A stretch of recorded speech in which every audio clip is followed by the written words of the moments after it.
Welcome back to the Today Show. I'm your host, Christopher Power, and with us, our wonderful guest, Nabil, one of the founders of Grey Eye. Now, you gave us a beautiful answer from the 70s leading all the way up and all those things. I would love to ask, do you miss performing on stage? I mean, you went from stage to television to film. Are you still doing any stage work? Well, actually, to be honest, I haven't worked since 2007. I've not worked in television since 97. So my work in the last 20 odd years has been in theatre and stage. And also, you know, my best work as an actor has been in theatre.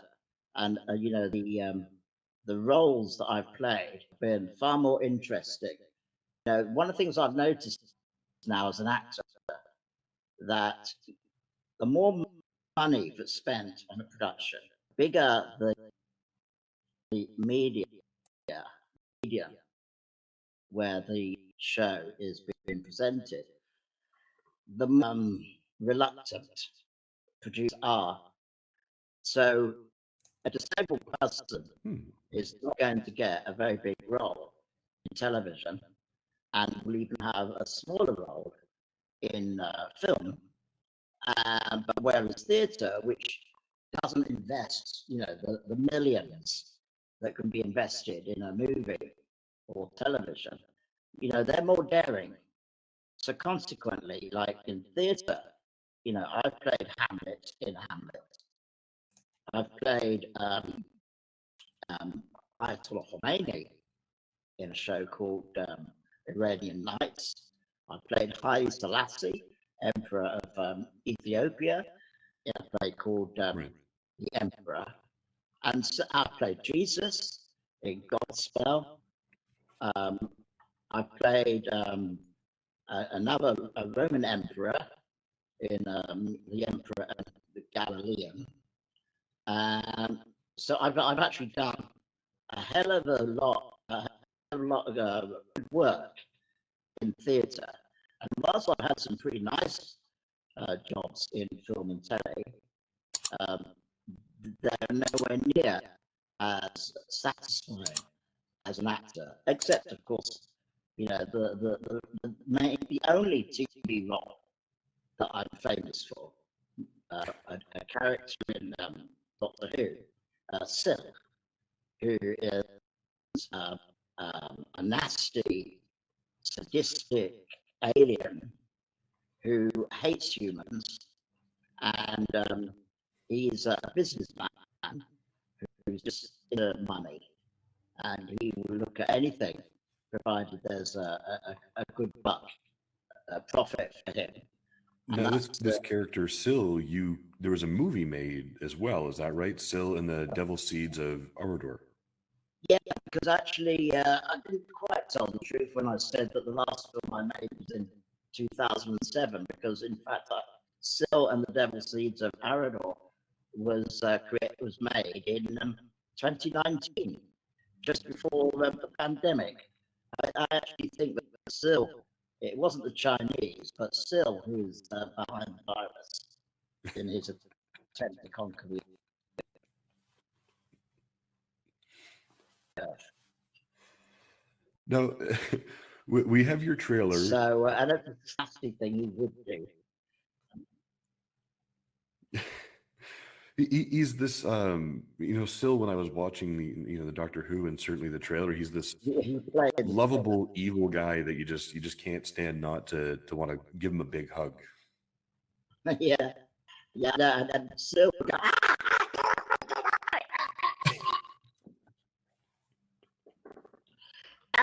The only person he wouldn't mind hugging him is the female alien, Mistress Na, who's in the film Syl and the Devil's Seeds of Arador. I'm not sure she's in show, but he is completely besotted with her, and she's about the only one who can sort of wrap him around one of her many fingers or her tail. But yeah, this is actually my fifth outing as Sil. So I've done Sil on Doctor Who on television twice. That was in the 80s.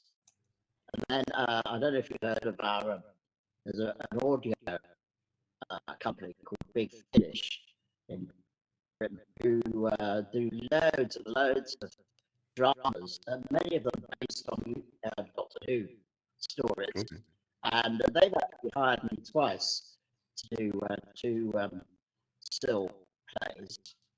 And then this last one, the film, was really created by accident because a producer director who has his own company, Real Time TV, Keith Barnfather, he does a whole load of documentaries all related to Doctor Who. Mm-hmm. And he got a series called The Myth Makers. And he got in touch with me one day and said, "Hey, I'm really sorry, but I've never made a Myth Maker documentary about you. I should." So we agreed that that would happen. And that was actually around 2017, I think. And so he came to my place and interviewed me. And then while we were talking, he said, "Do you fancy doing a still film, a still drama?" Right. And of course, I'm a right old tart. I said, "Yeah, I'll work for anyone, yeah, just pay me or whatever." So he said, "Okay, well, I'll think about this." And I also to get the original writer, Phil Martin, because still is his creation, to agree to the project and hopefully he would write it. So Philip was contacted by Keith, and immediately Philip fell in love with the idea and promptly wrote the story. I read it, I liked it, and it took like only a year to get the thing started. And so we actually made it, thankfully, before the pandemic had started, in about May of 2019. And so that's how it happened, really. And it's proved very popular, very successful. It's a DVD, but it has been to well over 100 film festivals, and it's actually won 100 awards. And I think a lot of Doctor Who fans are actually very grateful to Keith for having returned what they believe Doctor Who to its original roots. Okay. Creating a show that is more like the old Doctor Who than the Doctor Who, which a lot of fans are unhappy with. So it's there are plans to make a sequel. The only sad thing is that not long after the success of Sil and the Devil Seeds of Aragorn, Philip Martin died. I mean, he died around about 2020. So, but there we are. That's the story of Sil. We're going to take a quick break, but when we return, we're actually going to watch the trailer of Sil and the Devil Seeds of Aragorn. Okay. Stay tuned.